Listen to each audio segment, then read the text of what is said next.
move for the Thanksgiving holiday, nearly as many as before the pandemic. More than 48 million people expected to drive. A look here at the New Jersey Turnpike this afternoon. More than 4 million expected to take to the skies as well. Long lines at the Miami airport.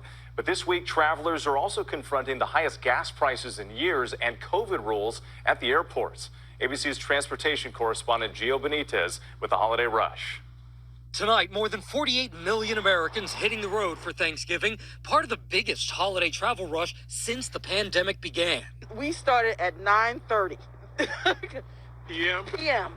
Every time we go to see Grandma in Delaware, we're usually on the road before 4 or 5 a.m. Drivers making the trip to see relatives, paying the highest gas prices in 7 years.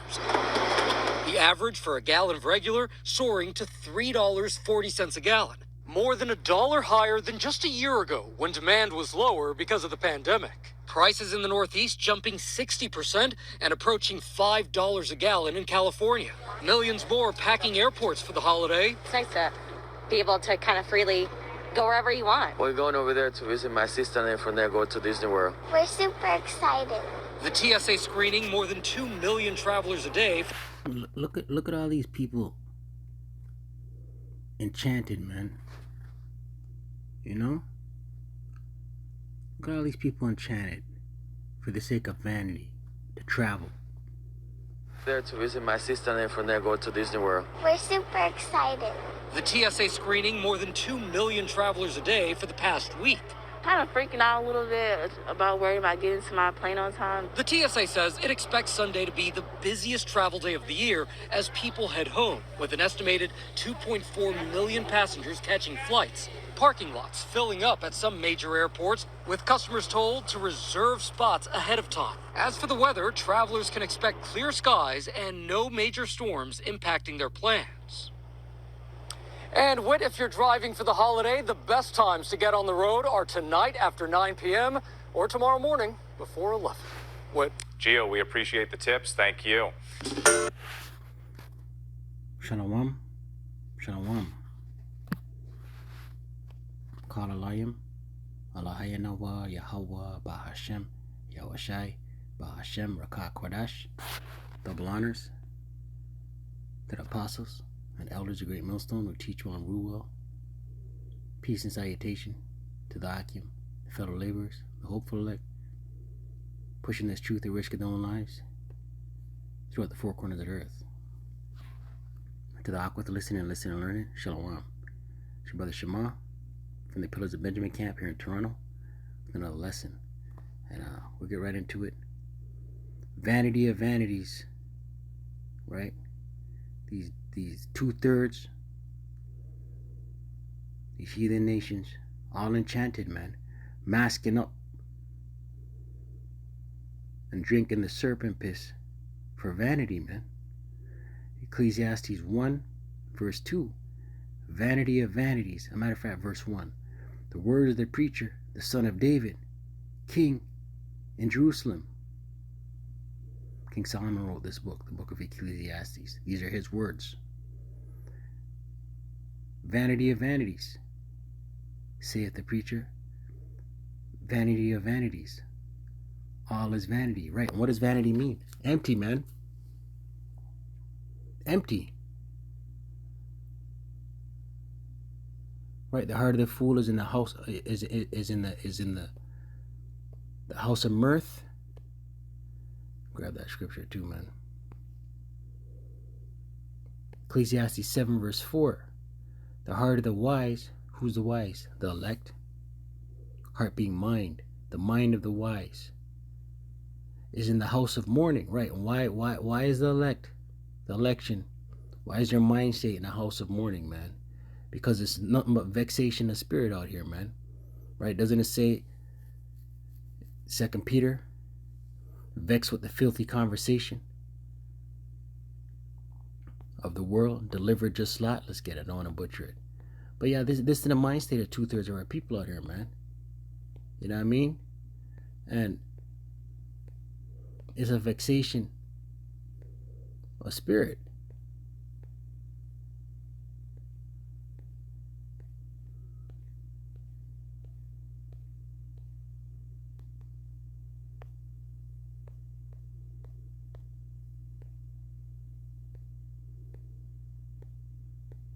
Salak.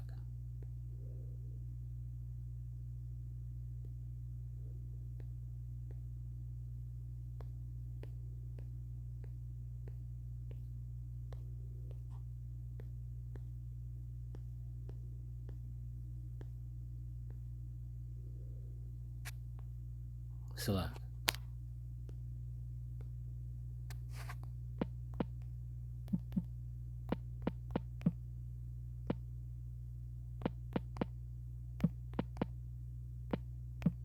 Right, and this is the mind state of the elect. You know, the hope for Lord willing, we're of that number, the hope for the elect. But this is the mindset, the mind state of the elect, man. Vexation of spirit, man. 2 Peter 2 verse 7.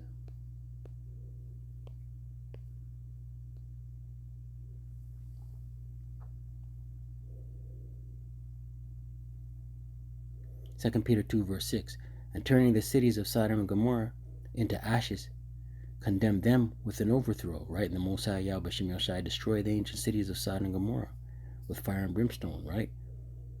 Making them an example unto those that after should live ungodly, right? And the reason why he destroyed those cities, Sodom and Gomorrah, was a wickedness that was carrying on in Sodom and Gomorrah at the time, man.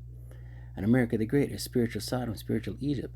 It's a vibration of wickedness, abominations, alphabet boys, right? Verse 7, here's the point. And delivered just Lot, right? Just meaning upright, righteous, right? Vex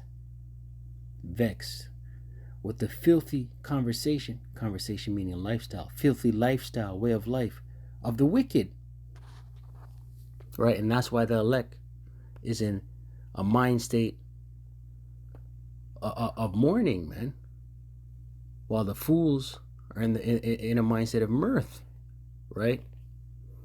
Back to Ecclesiastes 7 verse 4. Once again, the heart of the wise is in the house of mourning, right? The mind of the wise, the elect. But the heart of fools, right? Mind, Hebrew word for heart is lab. But the heart of fools is in the house of mirth, right? And this is what we see with this article right here, man. It's just a vibration of mirth, man. You know? Let me drink this serpent piss and mask up and line up in airports for vanity. And these very same people are going to be the same that take the MOTB, man. Right? Right? And no idea that evils is brewing. 2nd Ezra 16 verse 21, it reads, Behold, victuals shall be so good cheap upon earth. Victuals is food, right? That they shall think themselves to be in a good case, right? And things are starting to inflate now, hyperinflation, you know. So things are no longer in a good. Victuals are no longer cheap, right? But people are being, the bread and circus has people thinking, has these 2/3 of our people thinking, has these heathen nations thinking, you know, things are gonna go back to normal, man. You know, let me just mask up and drink this serpent piss. You know what I mean? For vanity, right? That they shall think themselves to be in good case, right? They think themselves to be in good case right now, man. The whole vibration of that news article was mirth. And even then shall evils grow upon the earth, right? So while you think things is getting blessed, you know, as long as I drink this serpent piss and mask up and do my part, right? Right? They think themselves to be in good case. And even then shall evils grow upon the earth. So like upon earth, what kind of evils? Sword, famine, and great confusion, right? And these are the times that we're in right now, man. Right? These fools out here are not walking circumspectly. These fools out here are slated for destruction, man. These fools are out here are gonna die by either famine, sword, great destruction,